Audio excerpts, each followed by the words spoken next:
Hi, I'm Essie with the Dark Left. If you like your facts with a side of sarcasm and a spotlight on the hypocrisy that everyone else just tiptoes around, you're in the right place. If in 2025 you've ever felt like this country's been caught in a bad rerun, you're not wrong. 2025 is the sequel that most of us didn't ask for. Same cast, same chaos. Only now the stakes are higher because we've already seen how this show ends. And somehow people still renewed it for another season. See, Trump isn't governing, he's rebranding. He's rewriting the past while performing strength in the present. He's counting on the country's exhaustion to pass for consent. So tonight we're going to pull the curtain back, not just on what he's saying, but on how the con actually works. We're going to cover the 60 Minutes interview, immigration, fear bait, his 401k fantasy, and the whole I didn't know about him pardon. And then we'll talk about the left and why we keep losing the messaging war, how racism still sells better than truth, and what happens when a president sells prosperity while people are getting laid off in record numbers. Because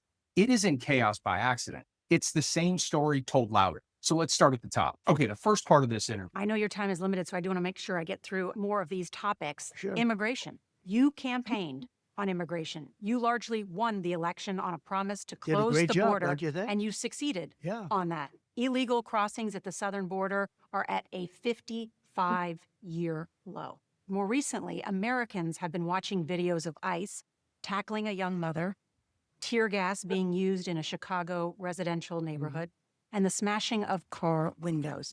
Have some of these raids gone too far? No, I think they haven't gone far enough because we've been held back by the judges, by the liberal judges that were put in by Biden and by Obama. You're okay with those tactics? Yeah, because you have to get the people out. You know, you have to look at the people. Many of them are murderers. Many of them are people that were thrown out of their countries because they were, criminals. See, he didn't hesitate, not far enough. Many of them are murderers, many of them are thrown out of their countries. It's his same bad hombre speech that he's just repackaged from 2016. Now it's not just a campaign promise, it's policy. Here's the thing. The vast majority of people that ICE detains are not murderers. He created a fear about something that actually isn't a problem and then poses it in the media as, see, I'm taking care of it. And listen, every authoritarian movement starts with the same playbook. Pick a target, they strip away their humanity, they call it a threat, and then they tell everyone else that cruelty equals safety. And his line about liberal judges blocking his raids, that's not frustration, that is his strategy. He's setting up the idea that the courts are the enemy and that the law itself is an obstacle to his will. It's the groundwork for ignoring it later. This isn't about national security. It's about control. Who gets it? Who keeps it? Who gets trampled on when they lose it? Let's jump to the next segment. The shutdown hasn't spooked the stock market, which hit record highs this past week. Perfect timing for your show. Just hit an all-time high. We're doing really well. Can I ask you, smart Mr. President, people, on that definitely. point, though? Yeah. When the stock market is doing well, that doesn't affect everybody. Not everybody's invested in the stock market. It does. But there have been grocery No, prices are up. 401ks. People have 401ks. Their 401ks are double what they were a year ago. But for people that don't have 401ks or are not sure, invested in the stock market, but they've seen their Everyone's 401ks have doubled, except half the country doesn't even have a 401k. And for the people who do, the median balance in a 401k is barely $30,000. So congrats. If you retire now, you can buy a used Honda Accord cash and fucking live in it. And his lies are so easy to refute. Only people without a 401k would even believe they doubled in 2025. The economy he described doesn't exist for most Americans. The real economy is the grocery aisle and the rent check and the car payment. And while he's bragging about Wall Street, 153,000 people got laid off in October. That is the worst month for job cuts in over 20 years. This is the heart of the gaslight. He bullshits about abundance while people are trying to just get by. I guess he thinks that if he says booming economy enough times, people will just forget what their actual paycheck looks like. And he still blames Biden for everything, including inflation, but then he takes credit for it coming down, like grocery prices obey the whims of whoever is sitting in the Oval Office. Presidents don't set prices, corporations do, and they've had a great year. Record profits, record prices, and record layoffs. So when Trump says the economy's strong, what he really means is the economy for the rich is strong. Let's go to the final clip. Far this year, the president has pardoned or shortened the sentences of more than 1,600 people. The latest pardon was for a cryptocurrency tycoon who is known as CZ. The company CZ founded, Binance, helped boost the profile of the Trump family's crypto firm, World Liberty Financial. He pled guilty in 2023 to violating anti-money laundering laws. The government at the time said that CZ had caused significant harm to U.S. national security, essentially by allowing terrorist groups like Hamas to move millions of dollars around.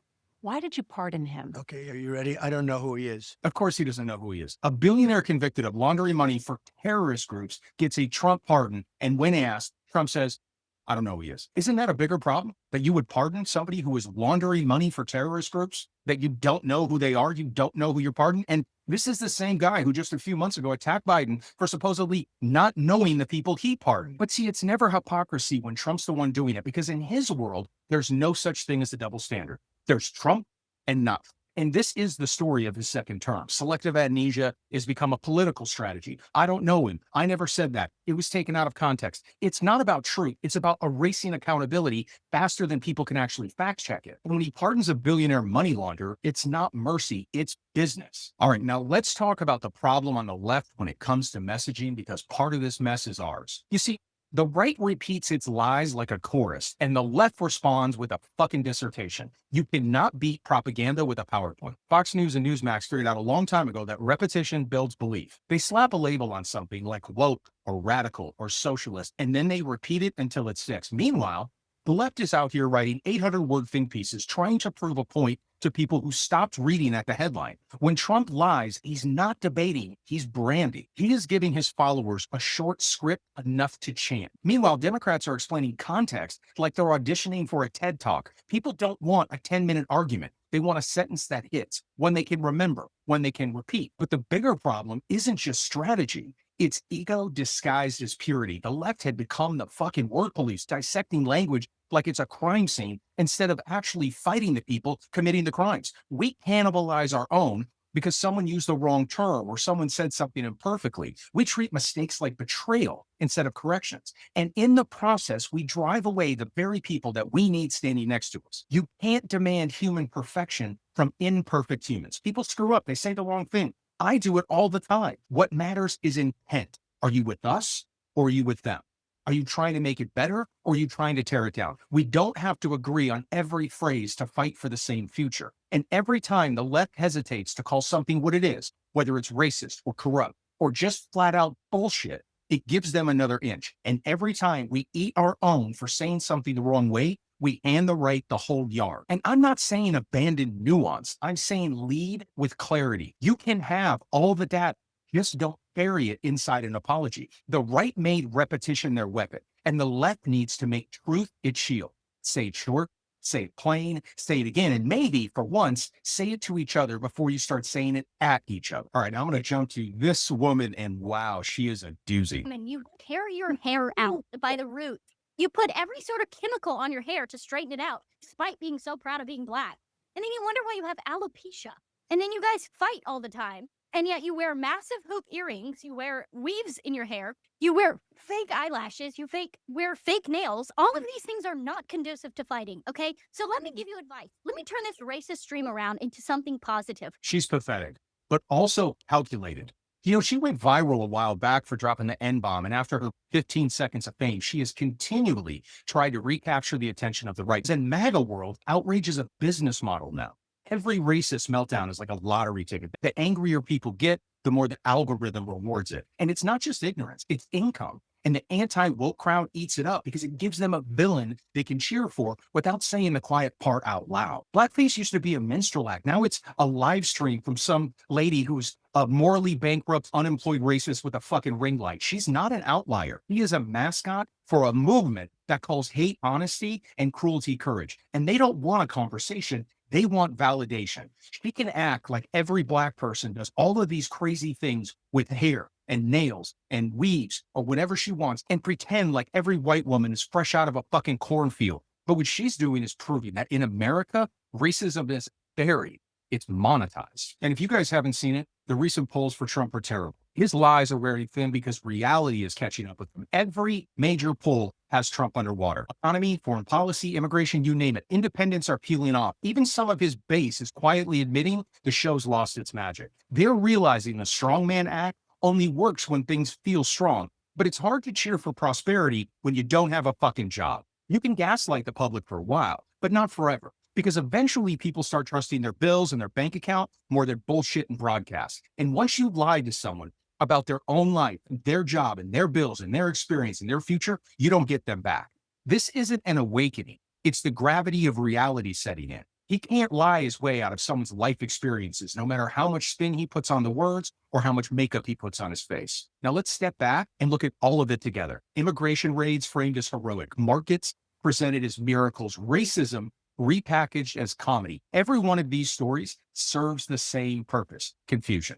Confuse people long enough, and they'll trade curiosity for loyalty. Make them question everything, and then they'll believe anything. It's just that simple. Authoritarians don't just seize power, they exhaust it out of you. They flood the zone with nonsense until the truth sounds like a foreign language. And that's the bigger picture. It's chaos as currency. When people are too tired to care, control doesn't need to be forced, it's volunteer. Now, in closing, here's where we are.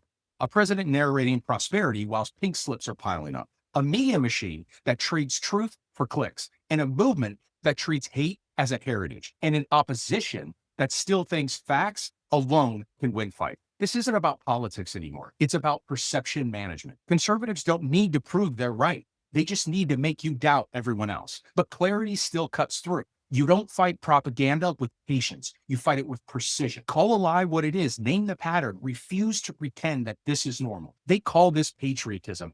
I call it performance. They call it strength. I call it fear with a flag. Every empire built on these lies eventually collapses under the weight of its own storytelling. And that question isn't if, it's when. I'm Messy with the Dark Left. And remember, gaslighting only works if you listen to it.